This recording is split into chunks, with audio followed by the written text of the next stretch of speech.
welcome. I'm Catherine Malloy with the League of Women Voters of the Charleston area, and I will be moderating this evening's forum. On behalf of the League and the Charleston Metro Chamber of Commerce, I would like to thank you for coming out tonight and to listen to the candidates for Charleston County Council Districts 8 and 9 and the candidates for South Carolina House of Representatives Districts 116 and 119. The League of Women Voters is a grassroots, nonpartisan political organization made up of women and men from all political backgrounds. We are committed to increased citizen participation in our democracy and increased understanding of public policy issues. The League never supports nor opposes political parties or candidates. Our organization is open to all of varying political persuasions, and we invite you to join as a member. Forms are available on our voter information table, or you can join at our website, lwvcharleston.org. We also invite you to become a fan of the League's Facebook. The League would like to recognize and thank the Charleston Metro Chamber of Commerce for their assistance in co-sponsoring the forum and in taping tonight's program and making it available via link for all citizens to view. As a reminder, unauthorized taping is not permitted, and any recording of this forum must be shown in its entirety. And as a matter of fact, this will be available on the League website so that you'll be able to look at it there if you wish. The League would also like to thank St. John's High School for providing meeting space for tonight's candidates forum. We hope this forum will provide useful information on candidates' positions, on critical issues of concern to citizens, so that you can cast informed votes in the November 2nd election. In the first part of the forum, our speakers will be the candidates for Districts 116 and 119 House seats. The second part of the forum will be dedicated to candidates for County Council Districts 8 and 9. I'd like to explain the process to you. My role is to keep the dialogue going and to ensure that all of our candidates adhere to the strict timeline. A representative of the League of Women Voters is our timekeeper. She will signal candidates about the remaining time when time is up. The format for tonight's forum with candidates is as follows. The candidates will be called upon alphabetically for introductory remarks of 90 seconds or less. After opening statements, candidates will each have up to 90 seconds to respond to a question from the League of Women Voters, and responses will follow a rotation schedule. We will then ask questions that have been submitted by audience members and sorted by League volunteers to reduce duplication and enhance clarity. Should you wish to submit a question, volunteers are around the room with note cards and pens for questions. Please raise your hand and a volunteer will provide them or pick up a question. Candidates will each have up to 90 seconds to respond to these questions, again, following a rotation schedule. Candidates have the option of providing an additional 60-second comment after all candidates have initially responded to the question. Please signal me if you wish to do so. Finally, each candidate will have 60 seconds for closing remarks. Closing comments will be presented in reverse order from the opening remarks sequence. And to ensure that all of our candidates have a fair and equal amount of time to respond to the questions, we ask the audience to hold your applause until the end of the forum. We also request that you refrain from making comments during the candidates' remarks. And kindly silence your cell phones if you have not already done so. It is now my pleasure to introduce the candidates for a 2-year term in the South Carolina House, representing Districts 116 and 119. Election is by plurality, and the candidate with the most votes wins. In alphabetical order and by last name, South Carolina House District 116, Representative Robert L. Brown, Democratic Party candidate. Mr. Sean Pike, Republican Party candidate. South Carolina District 119, Mr. Lee Edwards, Republican Party candidate, and Representative Leon Stavronakis, Democratic Party candidate. For opening statements, we will begin with Mr. Brown. As a reminder, if you have questions for the candidates audience, please give them to league members who are circulating throughout the room. Candidates will now have, the mic should be working. Try.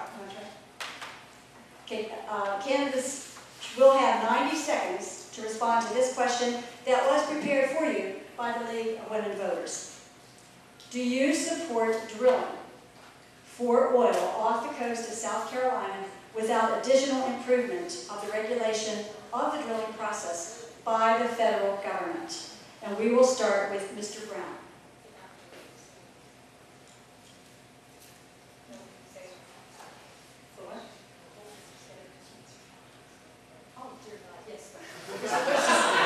I'm so anxious to get to these questions. Okay, for your opening statements, Mr. Brown, you have 90 seconds. Thank you, and thank the League of Women Voters for having us here tonight. I'm State Representative Robert Brown. I reside in the town of Hollywood. I've served in the House of Representatives for the past 10 years. I'm currently the representative for District 116. District 116 is a large rural district that encompasses the southern portion of Charleston County to include Johns Island, Baltimore Island, Hollywood, Ravenel, and Still. Also the southern part of Colleton County, places like Jacksonboro, Cartersville, and Walterboro. District 116 is 90% rural, 10% urban, 80 miles long, and it's a part of 4 senatorial districts. It's all natural and beautiful, and I am running because there's still work left to be done about issues that I care about, such as education, healthcare, infrastructure, and environment. And I'd love to go back to continue. Thank you. Mr. Pike. Thank you, ma'am. Thank the League for having me tonight. My name is Sean Pike. I've never run for office before. Just a regular guy that is concerned about what's been going on in our state, country, and want to get involved. For 20 years, I've been a public servant. I was a Charleston police supervisor and an Air Force officer. I know what it means to defend our Constitution. I plan to continue to do that. When elected in Columbia, and as Mr. Brown said, it is a rural district. It's a large district, and I plan to bring leadership, ability, proven ability to the table, and to continue basically what we need to get done. And kind of was a weird opening statement, but I appreciate you listening. Thank you, Mr. Pike. Mr. Edwards. Thank you. Once again, I want to thank the members of the Johns Island High School, St. John's School, and of course the League of Women Voters, as well as the Metro Chamber of Commerce. I had an interesting conversation this morning, and it was with a businessman, and he basically told me in no uncertain terms that he is sick and tired of hearing Leon Stavronakis lie. But we talked for a while, and I said, look, let's look at the facts. Democratic incumbents this year are in trouble. They are in big trouble. In fact, the fastest moving people I have seen are Democrats trying to run away from the Washington administration just as quickly as they can.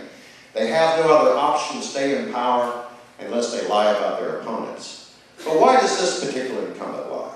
Maybe he doesn't want to talk about his record. Maybe he doesn't want to talk about my record.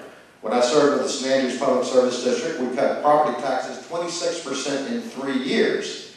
However, the incumbent that I'm running against could not vote on roughly 25% of the state budget because he had business conflicts of interest all 4 years he's been in Columbia. This past year alone, he could not vote on the funding of 24 out of 88 state agencies. Personally, I'd like to know what is so important to his law practice that he had to abstain from voting year after year on key budget items. What was so important to the incumbent that you and I were denied a voice in Columbia? When it came to voting on key budget items, the incumbent chose to take a walk. If you allow me to go to Columbia, I will make a stand. Thank you, Mr. Stavronakis. Thank you to the league and to everyone here and the high school for hosting us. First thing I want to say is thank you. I've been privileged to serve District 119 for 4 years now, and my wife Ann and I are always humbled by the support that we've received and the trust that the voters in Charleston have placed in me and indeed in our family, because we do everything as a team effort in our household. And we very much want you to know how much we appreciate that. You know, not everybody in Columbia is running around spending your money like a crazy person, and not everyone in Columbia is trying to raise your taxes. If Lee wants to talk about my record, we can do that. I've cut income taxes, eliminated sales taxes, capped property taxes, voted for budget caps, voted for total transparency on the record voting, voted to eliminate anonymous earmarks, and probably the tax cut he was talking about was mandated by county council when good people that I got the privilege to serve with on there mandated that none of these public service districts bring tax increases to county council. Of course, we'll get to talk about these issues. I stand by everything I've said and everything that I've put out, whether it's on TV or in the mail. And if there's anyone that's not telling the truth in this campaign, it's Mr. Edwards, and I'll be glad to document that with plenty of facts that I have with me here tonight. And I've looked forward to that opportunity for a while. Thank you. Now we're going to try again on the League of Women Voters question. As a reminder, if you have questions for the candidates, you may put your hand up and the league members will circulate through the room and pick them up. And now, candidates, you will have 90 seconds to respond to this question prepared by the League of Women Voters. Do you support drilling for oil off the coast of South Carolina without additional improvement of the regulation of the drilling process by the federal government? And we will begin with Mr. Pike. Oh, me? Okay. I support drilling.